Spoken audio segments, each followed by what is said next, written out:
السلام عليكم ورحمة الله تعالى وبركاته. مرحبا بأعزائي الطلبة والطالبات، أتمنى أن تكونوا في أتم الصحة والعافية. اليوم سأشارككم واحد الموضوع في مادة الرياضيات بالنسبة للسنة الثانية بكالوريا، وهو موضوع يتعلق بكيفية دراسة الدالة اللوغاريتمية.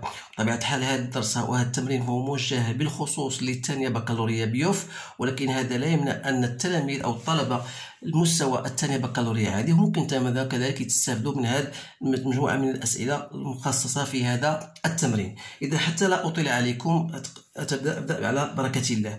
Donc vous avez une fonction définie sur 0 plus l'infini par g de x égale à moins x plus 1 plus x ln de x. On vous demande de calculer g' de x et de dresser son tableau de variation. Donc la première question c'est facile. Donc g' de x, voilà, la dérivée de moins x plus 1 n'est autre que moins 1, plus la dérivée de x ln de x, c'est ln de x plus 1. Donc vous devez savoir ceci. Donc ça vous donne ln de x. Donc, si je dresse le tableau de variation de cette fonction-là, voilà x, voilà g' de x, et voilà g de x. Donc, il est défini sur 0 plus l'infini. Voilà. Alors là, comme on dit, ln de x, elle s'annule pour la valeur 1. Et comme vous savez que la fonction ln de x, elle est fonction croissante, lorsque x dépasse 1, donc il est toujours positif. Ici, il est négatif. Donc, le tableau de variation aura cette allure-là. Donc, l'image de 1, donc g de 1, si vous remplacez x par 1, ça vous donne 0. Donc, qu'est-ce que vous remarquez ici? Vous remarquez que quel que soit x appartenant à l'intervalle 0 plus l'infini, parce qu'on vous demande on déduire que g de x est supérieur ou égal à 0. Donc, qu'est-ce que vous remarquez d'après le tableau de variation? Que la valeur 1, son image, c'est 0, est une valeur minimale, c'est-à-dire que quel que soit x appartenant à 0 plus l'infini, on aura toujours g de x est supérieur ou égal à g de 1, c'est-à-dire que g de x est supérieur ou égal à 0. Donc ça, c'est une déduction très intéressante parce qu'on va l'utiliser par la suite. Maintenant, on pose une autre fonction, h de x, égale à 1 plus 2x ln de x, x toujours appartenant à cet intervalle, déterminer d'abord h' de x, donc h' de x c'est plus facile, donc vous n'allez que faire la dérivée de x ln de x fois 2, donc ça vous donne 2 fois ln de x plus 1. Donc pour savoir où s'annule h' de x, ça veut dire que ln de x égale à moins 1, ça veut dire que x égale à 1 sur E. Donc, si vous essayez de tracer ou bien de dresser le tableau de variation de la fonction h' de x, donc il est défini sur 0 plus l'infini, et ça, la dérivée s'annule au point 1 sur E, c'est-à-dire que la fonction, celle-ci est une fonction croissante, donc ici sera positive, il sera négatif, donc on aura l'allure celle-ci. Donc, il faut chercher maintenant h de 1 sur E, qui n'est autre que 1 plus 2, 1 sur E, fois moins 1, ça donne 1 moins 2 sur E, donc c'est E moins 2 sur E. Ça, c'est une valeur positive strictement. Alors, qu'est-ce qu'on va dire?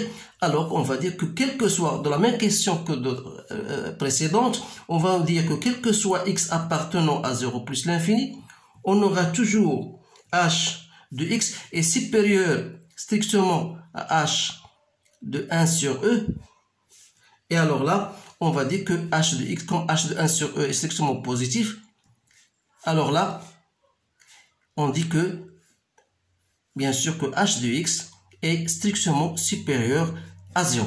Voilà la conclusion à laquelle on doit aboutir.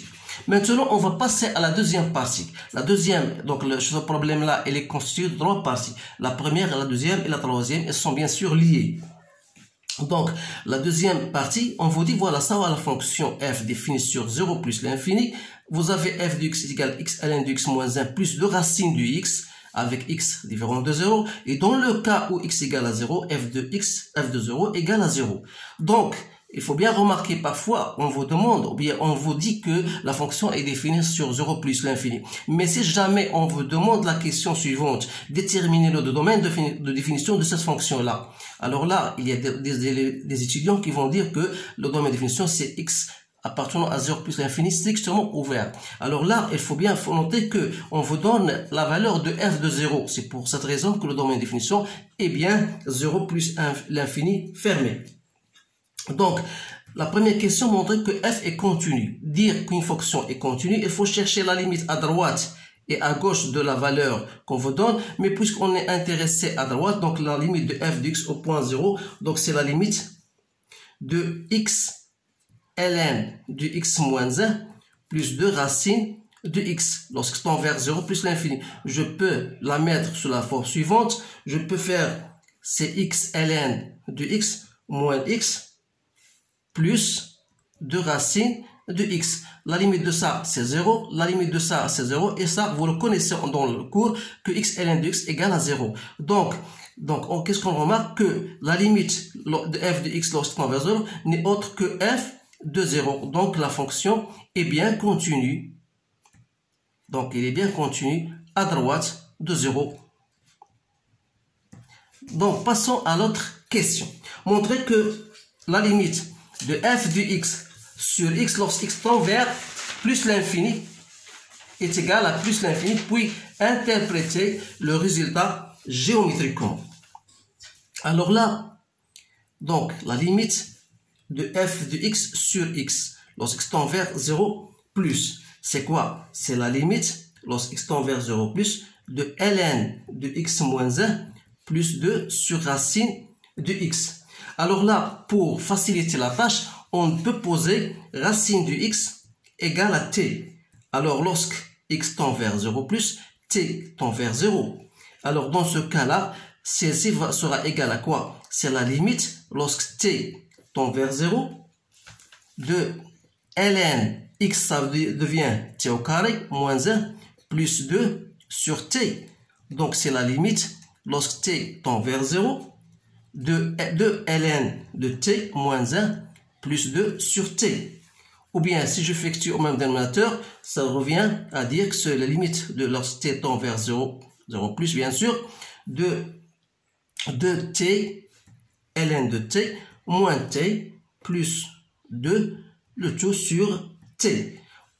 Donc, c'est la limite, lorsque t tend vers 0 plus, je peux mettre 1 sur t en facteur, reste 2t ln de t moins t plus 2. Donc ça, c'est connu, c'est 0. Donc 0. Donc il reste 2 sur t. Et 2 sur 0 plus, c'est quoi? C'est plus l'infini. Alors là, f de x, il faut bien remarquer, il faut bien noter que f de x, c'est sous-entendu, c'est f de x moins f de 0, puisque f de 0 égale à 0, moins sur x moins x0. C'est comme on vous dit d'une façon non directe, d'étudier la dérivabilité de la fonction au point 0. Alors là, vous avez trouvé plus l'infini. Alors on dit dans ce cas que la fonction n'est pas dérivable et non dérivable au point 0. Et par suite, la courbe représentative admet une demi-tangente orientée vers le haut. Voilà, ces choses-là, il faut bien les maîtriser. Maintenant, je passe à l'autre question. On veut dire de déterminer f' de x. Alors, pour déterminer f' de x, donc vous allez faire, voilà, f' de x, c'est quoi? Vous avez toujours la fonction devant vous. Voilà, la fonction, c'est toujours, il faut la mettre ici. C'est x ln de x. Donc, je vais faire la dérivée d'un produit. Puis, je continue ma dérivée. Donc, vous allez le faire vous-même. Moi, j'ai déjà fait ça. Donc, f' de x, ça va me donner ln de x moins 1 plus x fois 1x plus 2 sur 2 racines de x. Donc, c'est bien ln de x. Donc, ici, moins 1 plus 1, ça donne 0. Donc, il reste quoi? Il reste 2 sur 2 racines de x. Ou plutôt, donc, c'est ln de x plus 1 sur racine de x. Si j'effectue au même dénominateur, donc ça va donner 1 plus racine de x ln de x sur racine de x. Alors là, Donc, on vous dit que montrer il est égal à h racine de x. Donc, il faut aller chercher h de racine de x. C'est quoi h racine de x? C'est 1 plus 2 racine de x ln de racine de x.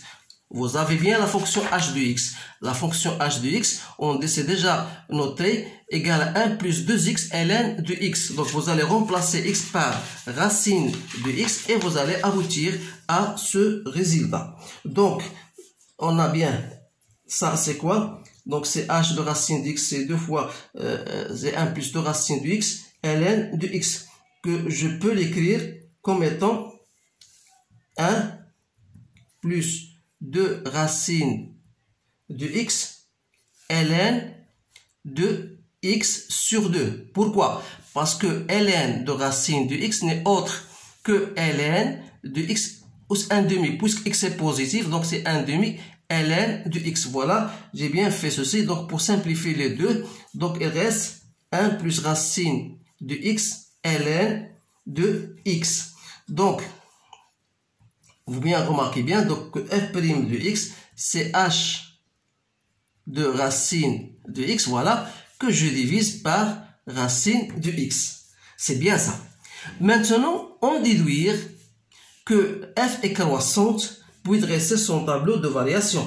Donc, en posant toujours t égale à racine de x, qu'est-ce qu'on avait? On a vu tout à l'heure que pour t, ou bien pour x strictement supérieur à 0, on a déjà cette remarque qu'on a h de t est strictement supérieur à 0. On a déjà montré dans la première partie que h de x est strictement supérieur à 0 pour x est positif. Alors t est déjà posé racine de x. Et comme x est positif, ça veut dire que t est positif, donc h de t est strictement positif. Alors là, ça donne que f' de x est strictement positif. Donc, il reste à dresser, donc ça veut dire que la fonction est croissante, donc ça veut dire que f est croissante, et on va dresser le tableau de variation.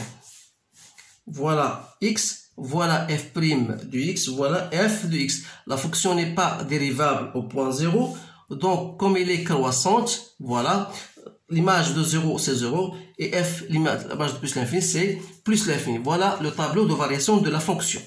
Déterminer l'équation de la tangente delta au point 1. Donc, vous savez, ce sont des choses que vous devez apprendre par cœur pour ne pas tomber dans la panne. Donc, vous avez, en cas général, pour chercher la tangente ou bien la demi-tangente au point 1, c'est f' de x0, x0 est égal à 1, x moins x0 plus f de x0. Alors là, f de 1, c'est déjà calculé, c'est 1, donc il reste f' de 1, x moins 1.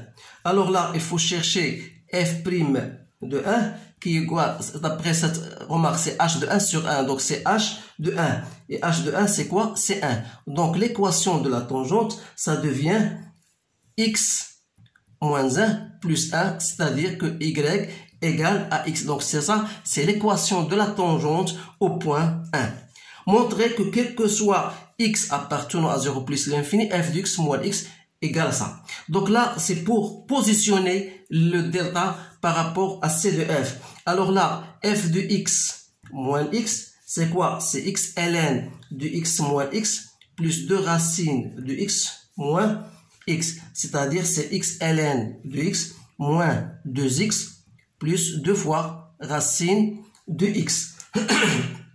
On vous dit de montrer que ça égale à ça. Donc c'est de la même manière, il faut calculer 2 racines de x, g de racine de x pour remarquer l'égalité. Donc on sait 2 racines de x, g de x c'est quoi? C'est moins racine de x plus 1 plus racine de x ln de racine de x.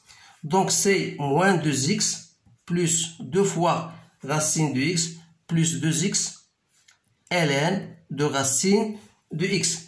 C'est quoi? C'est moins 2x plus 2 racines de x plus x ln de x. Donc, qu'est-ce que vous remarquez? C'est bien. Donc, f de x moins x, c'est bien 2 racines de x, g de racine de x.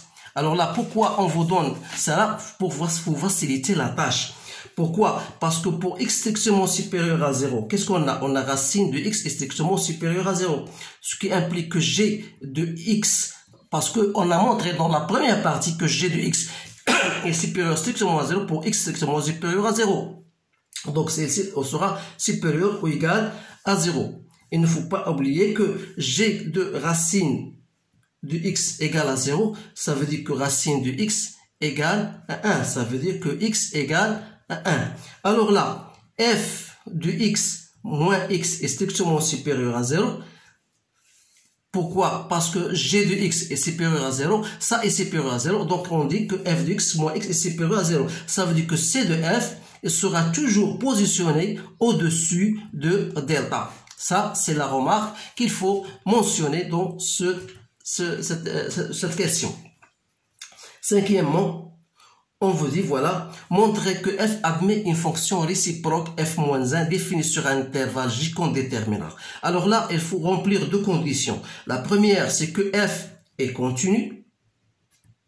Donc, la fonction est continue sur 0 plus l'infini. Et en plus de ça, elle est croissante. Alors, une fois ces deux conditions sont remplies, on dit que la fonction f admet une fonction réciproque f-1 définie sur un intervalle j tel que j c'est f de i, c'est-à-dire f de 0 plus l'infini. Chose, puisqu'il est croissant, donc c'est f de 0, la limite de f lorsque tend vers plus l'infini, c'est-à-dire que c'est 0 plus l'infini.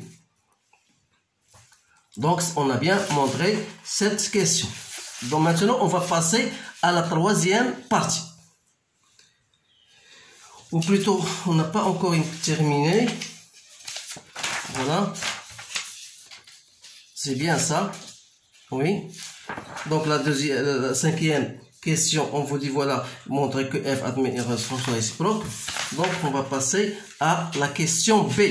La question B, on vous dit, voilà, montrer que f-1 est dérivable au point 1. Alors là, la chose à laquelle vous devez faire attention. Donc, il faut savoir que 1, c'est quoi? On a f de 1 égale à 1. Ça veut dire que f-1 de 1 égale à 1. Donc, dire que la fonction est dérivable au point 1 qui n'est autre que f de 1, il suffit de montrer que f est dérivable au point 1. Alors là, je cherche d'abord f de x moins f de 1 sur x moins 1, qui n'est autre que x ln de x moins 1 plus 2 racines de x moins 1 sur x moins 1. Donc là, qu'est-ce que je dois faire? Je vais faire, c'est x ln de x moins x plus 2 racines de x moins 1 sur x moins 1, que je peux faire de la manière suivante. C'est x ln de x sur x moins 1 moins x moins 2 racines de x plus 1 sur x moins 1. Ça, c'est une question assez difficile, mais qui nécessite quand même avoir un bagage en mathématiques. Parce qu'on ne peut pas faire cette question sans faire cette transformation. Donc, qu'est-ce que vous remarquez là? Que celle-ci égale à quoi? Toujours, je laisse x ln de x sur x moins 1 qui ne cause pas assez de problème. Donc, ça, c'est une forme bien connue, c'est racine de x moins 1 au carré. X moins 1, c'est une forme qu'on peut le mettre sous la forme suivante. C'est racine de x moins 1, racine de x plus 1. Alors là, ça devient toujours x reste ln de x sur x moins 1 moins racine de x moins 1 sur racine de x plus 1. Alors là, lorsque x tend vers 1, tout ce machin-là, ça, vous savez qu'il tend vers 1. Donc, x remplacer x par 1, vous remplacez x par 1, ça vous donne 0. Donc, ça tend vers 1. Donc, c'est quoi? C'est la dérivée du point 1. Bien sûr, c'est le dérivé du point 1. Donc, qu'est-ce qu'on va dire? On dit que la fonction est bien, f-1 est bien dérivable au point 1. Maintenant, il nous reste à tracer la c de f et c de f-1. Alors là, pour tracer la fonction, Donc il faut bien toujours aller voir votre table de variation. La fonction elle est bien contenue. F de 0 c'est 0. F limite de plus l'infini c'est plus l'infini. Donc qu'est-ce qu'il faut marquer? Il faut savoir que la fonction n'est pas dérivable au point 0 et on a dit qu'il admet une demi-tangente vers le haut. Alors voilà, j'ai bien placé. Donc la fonction elle est dérivable à 0 et on a bien sûr, voilà, f de 1. On a dit que f de 1, la dérivée f de 1, c'est quoi? C'est 1. Et la tangente au point 1, c'est quoi? C'est y égale à x. Donc c'est ça la demi-tangente au point 1. Alors là, on a dit que la fonction est toujours au-dessus de delta, donc elle aura bien cette allure. Voilà, regardez bien. Donc voilà, plus ou moins. Voilà. Il est toujours au-dessus de delta. Et bien sûr, limite de f de x sur x au plus l'infini, c'est plus l'infini. Alors on dit que la fonction est là et prend l'allure vers l'axe des ordonnées. Donc voilà votre fonction c de f.